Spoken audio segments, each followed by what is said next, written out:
سلام. بالاخره بعد از ماها تلاش تونستم 3 تا دستگاه درست بکنم که مشکل انرژی بشریت رو برای همیشه حل میکنه. این مشکل انرژی که همتون میدونید دیگه، همه جنگ‌ها و دعواهای در طول تاریخ همش سر انرژی بوده. این دستگاهی که الان ساختم میتونه این مشکل رو حل بکنه و البته این ویدیو ممکنه خیلی زود حذف بشه چون شرکت‌ها و دولت‌های بزرگ قطعاً مخالف پخش این ویدیو هستن، چون باعث میشه که اون سلطه‌ای که دارن رو از دست بدن. برای همین با من همراه باشید. امیدوارم که بتونید تا آخرین ویدیو رو قبل از اینکه حذف بشه ببینید.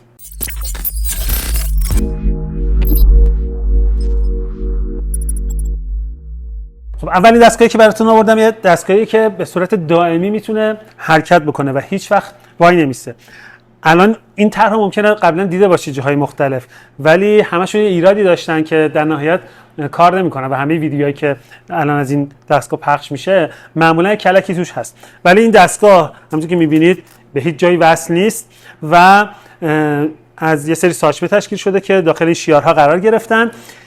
این ساچمه ها الان وقتی که در حالت ثابت هستن نمیتونن نیروی خاصی وارد کنن در جهت خاصی، چون که نیروها متوازنه.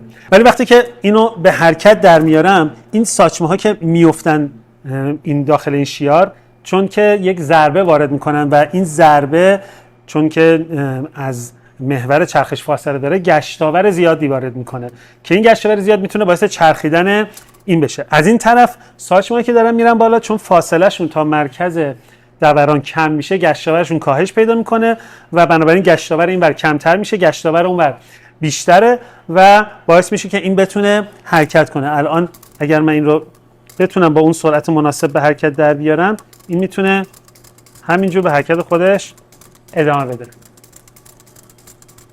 ماشین حرکت دائمی واقعی.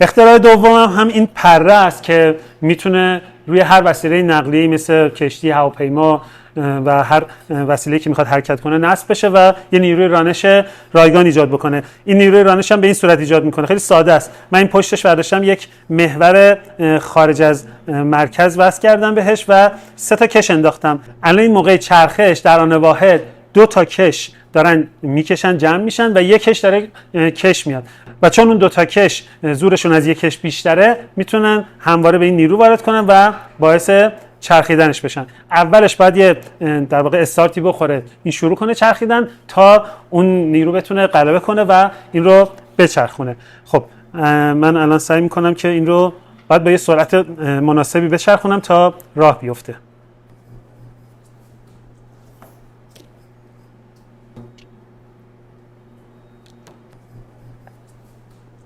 انقدر داره باد ایجاد میکنه که لباس من داره تکون میخوره. ببینید نیروی رانش فوق العاده زیادی میتونه ایجاد کنه. دستگاه سوم من میاد از امواج موجود توی فضا انرژی میگیره. توی فضای اطراف ما امواج خیلی زیادی از جمله امواج الکترومغناطیس، امواج پس زمینه کیهانی و حتی پرتوهای خورشیدی هست که انرژی خیلی زیادی دارن و ما فقط باید بتونیم این انرژی رو تشدیدش کنیم به یه وسیله. الان من یک وسیله دارم که 3 تا آنتن داره. هر کدوم از اینا یه مقداری از این امواج رو دریافت میکنن.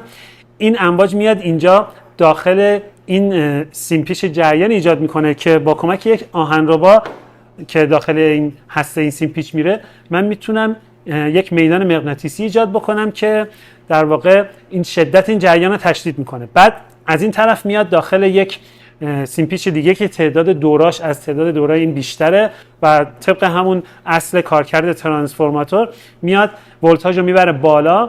اینجا دوباره این جریان میاد از داخل این سیم رد میشه. این سیمپیچ که دور این هست دوباره میدان مغناطیسی ایجاد میکنه، در واقع یک جریان توش القا میشه که اون میدان مغناطیسی ایجاد میکنه. این میدان مغناطیسی الکترون ها رو بیشتر هول میده و باز شدت جریان و ولتاژ میبره بالا و در نهایت دیگه این سیمپیچ آخره که میتونه اوج اون در واقع القا رو ایجاد بکنه، اونقدر جریان و ولتاژ رو ببره بالا که این لامپ بتونه روشن بشه. این یک لامپ 3 ولت که با این 3 تا که هر کدوم میتونن 1 ولت رو تامین بکنن، ولتاژش تامین میشه و روشن میشه. الان براتون این آهنربا رو جا میزنم و میبینیم که این روشن میشه. داره به زور روشن میشه.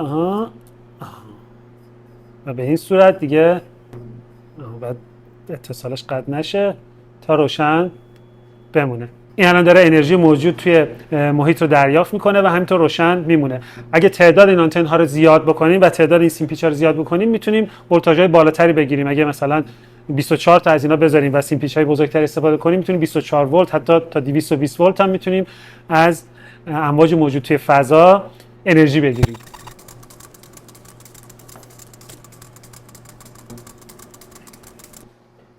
چی شد؟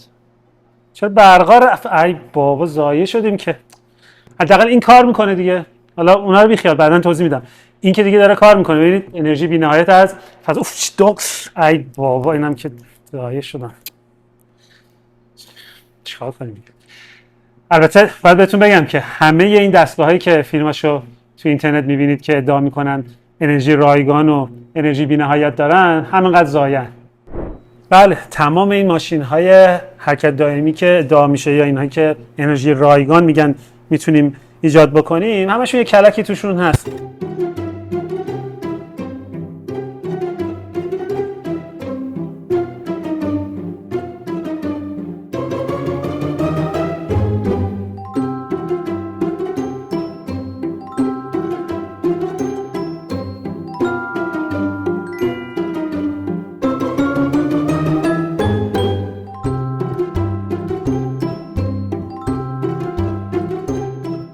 این که دیدید با فن کار میکرد، این کش هایی که داره اینو میکشه کلا مانع حرکتش میشه، یعنی با وجود این کش ها اصلا این نمیتونه بچرخه. اگه من کش ها رو جدا کنم اتفاقا این خیلی بهتر و راحت تر میچرخه، ولی در اثر استکاک در نهایت وای میسته. اینم که کلید داشت و با باتری کار میکرد، این بند و بساط کلا همش سرکاری بود. انرژی های الکترومغناطیس توی فضا وجود دارن ولی اصلا در حدی نیستن که ما بخوایم باهاش مثلا یه لامپ حتی روشن بکنیم، چه برسه که بخوایم ازش انرژی بیشتری بگیریم. در حدیه که همین امواج موبایل و اینها رد و بدل میکنه و باعث میشه یک سری سیگنال رد و بدل کرد. و این ماشین هم درسته که گفتم این طرف داره گشتاور بیشتری ایجاد میکنه، این بر گشتاور کمتر، ولی وجود این ساچمه هایی که این پایینه باعث میشه مرکز جرم این چرخ کلا بیاد پایین. چرخ وقتی میتونه همیشه به چرخه که مرکز جرمش دقیقاً روی محور دورانش باشه. وقتی مرکز جرمش بیاد پایین اون موقع دیگه وقتی این مرکز، من اینو یه ذره که به چرخونم ببینید در جا وای میسته و نمیتونه به حرکت خودش ادامه بده، چون این مرکز جرمش میاد این پایین و تو حالت تعادل پایدار قرار میگیره و وای میسته. این هم یک در واقع موتور مخفی با باتری مخفی داخل این پایش بود که با یک آهنربا میشه اون رو فعال کرد. یا آهنربا اون موتور رو در واقع کلید رو بس میکنه و باتری این رو میچرخونه تا هر وقت این باتری در واقع دووم بیاره این میچرخه.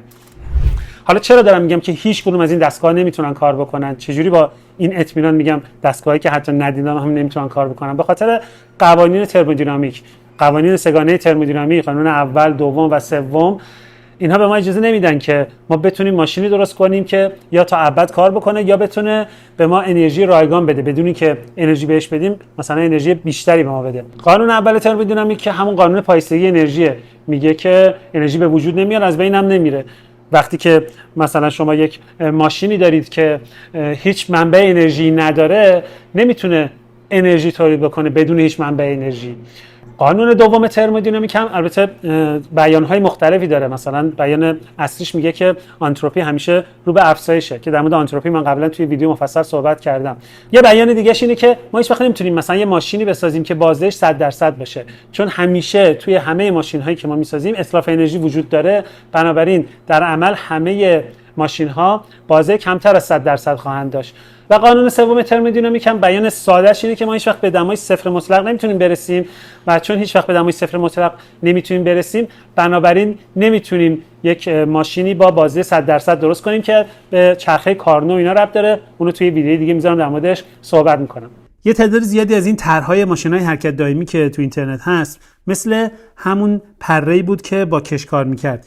حالا به جای کش مثلا میان فنر میزنن و ادعا میکنن که این اگر اول شروع کنه چرخیدن دیگه همینطور میتونه تا ابد بچرخه. خب انرژی ورودی این ماشین کجاست؟ الان انرژی که داره توسط استکاک هدر میره از کجا داره دوباره تامین میشه که این به حرکت خودش ادامه میده؟ اینجا حتی اون فنر و کش هم که دارن هی کش میان و هی بسته میشن، اونها هم انرژی هدر میدن، یعنی اونها گرم میشن و انرژی رو به صورت انرژی گرمایی هدر میدن. یه سری از اینا هست که میان مثلا وصل میکنن به یه موتوری، اون موتور میاد اینو میچرخونه و بعد دوباره خروجی اینو وصل میکنن به یه ژنراتوری که ژنراتور دوباره میاد برق تولید میکنه که همون موتور رو میچرخونه و هم میتونه برق اضافه ما بده. یه سریاشون هم مثلا دیگه به خودشون زحمت نمیدن که فنر یا کش یا مثلا یک فلای ویل، یک چرخ سنگینی بذارن که ادعا کنن اون داره باعث ادامه حرکت میشه. صرفاً ژنراتور رو میان مستقیم به موتور وصل میکنن و میگن که با یک چرخ دنده صرفاً دور موتور رو افزایش میدن که ژنراتور رو بتونه با سرعت بیشتری بچرخونه که هم برق خودش رو تامین بکنه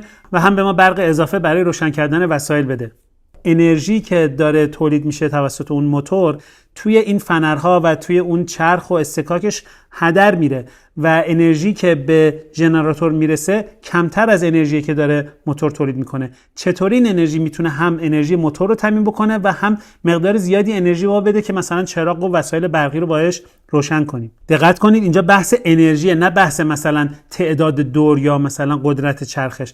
شما مثلا اگه بیاید با چرخ دنده و تسمه و اینها سرعت دور زدن رو افزایش بدید، این باعث افزایش انرژی نمیشه، چون در حالت ایدئال که استکاک نداشته باشیم، شما وقتی که سرعت دوران یه چیزی رو افزایش میدی، قدرت دورانش کاهش پیدا میکنه و در مجموع انرژیش تغییری نمیکنه. همه اینهایی که گفتم بر اساس قوانین فیزیکی که ما الان میشناسیم و میدونیم که همه جا کار میکنه و مورد نقصش تا حالا پیدا نشده. حالا ممکنه یکی بیاد ادعا بکنه که من تونستم قوانین فیزیک رو نقض بکنم و با یک قانونی که هیچکی نمیتونه تونستم یه ماشینی بسازم که مثلا دائمی کار میکنه یا انرژی بی‌نهایت میده. ولی خب قاعدتا این ماشینی که داره با یک قوانین فیزیک ناشناخته کار میکنه باید خیلی پیچیده باشه. خیلی وقتا میان یک طرح‌های خیلی ساده‌ای رو نشون میدن، میگن که این با یک مثلا انرژی نامرئی یا مثلا یک قانون جدیدی داره کار میکنه. خب اگه اون قانون جدید انقدر ساده قابل دسترسی بود تا الان کشف شده بود. این موضوع تئوری توطئه‌ای هم که حالا دولت‌ها و شرکت‌های بزرگ نمیذارن که این قوانین کشف بشه الکیه، چون همین دولت‌ها و شرکت‌های بزرگ اگر به این منبع انرژی بی‌نهایت برسن، خب خیلی از مشکلاتشون حل میشه. بذارید در ادامه یک سری از این ویدیوهایی که وایرال میشه و معمولا تو اینترنت زیاد می‌بینیم رو بهتون نشون بدم و توضیح بدم که هر کدوم از اینا چرا نمیتونن کار بکنن و احتمالاً کلکشون چیه. یک سری از این دستگاه شبیه همون چرخ ساچمه‌داری که منم نشون دادم با همین بحث تغییر گشتاور کار میکنن، حالا یا آب یا ساچمه یا وزنه‌ای، که همشون این مشکل رو دارن که وقتی که این وزنه ها یا آب یک طرف جمع میشه، مرکزیه میاد زیر محور چرخش و این نمیتونه به چرخشش ادامه بده، که همه اینا با یک موتور کار میکنن که یا مثل این واضحه یا به صورت مخفیانه توی بدنه کار گذاشته شده. یک سری از این تصاویر ماشینای حرکت دائمی هم در واقع چرخش چرخی که داره کند میشه و اون رو به صورت معکوس پخش میکنن. اینجا هم دستگاهی رو می‌بینیم که در واقع میگه که این ساچمه ها وقتی که از اون سطح شیبدار میرن پایین و سرعت میگیرن، اونقدر سرعتشون زیاد میشه که میتونن دوباره پرتاب بشن برگردن داخل ظرف، که با توجه به قانون بقای انرژی مکانیکی ما میدونیم که اون انرژی پتانسیل گرانشی که ساچمه توی اون ظرف داره تبدیل میشه به انرژی جنبشی و بعد دوباره میخواد تبدیل بشه به انرژی پتانسیل، دیگه نمیتونه از انرژی قبلی بیشتر بشه، بنابراین تا همون ارتفاع قبلی حد اکثر بیشتر بالا نمیره، تازه استکاک باعث میشه کمتر بالا بره. این دستگاه ها داخلشون یک سری آهنرباهای الکتریکی کار گذاشته شده که به اون ساچمه ها شتاب لازم برای پرتاب شدن رو میدن.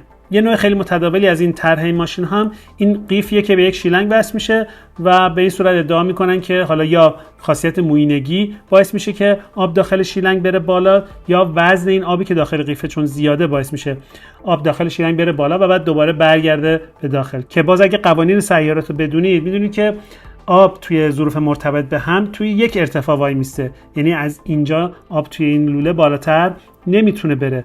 و اینکه میگن موینگی میتونه اون رو بالا ببره، موینگی اولا توی لوله های خیلی باریک اتفاق میفته. اگر اونقدر لوله باریک باشه که با موینگی آب بره بالا، دیگه از سر لوله آب نمیتونه خارج بشه و بنابراین این هم غیر ممکنه. اگه دقت کنید تمام این ویدیوها رو از یک زاویه میگیرن، چون که یک شیلنگ دیگه که در واقع با پمپ داره باعث چرخش این آب میشه توی تصویر نیفته. این هم یه نوع پیشرفته‌تر همونه که میگه حالا این آب میاد یک در واقع توربین رو میچرخونه، توربین برق تولید میکنه که اون برقی تولید میشه دوباره آب رو پمپ میکنه بالا و میتونه این چرخه ادامه پیدا کنه.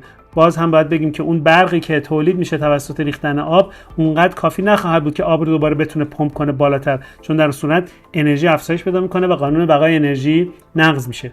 البته در طول تاریخ تلاش‌های یه مقدار جدی‌تر و علمی‌تری هم برای ساخت ماشینی که بتونه مدت زمان خیلی زیادی بدون دخالت کار کنه انجام شده و همین الان ماشینایی هستن که سالها بدون دخالت و تغییر منبع انرژی کار میکنن که توی یک قسمت دیگه به بررسی اونها هم خواهم پرداخت.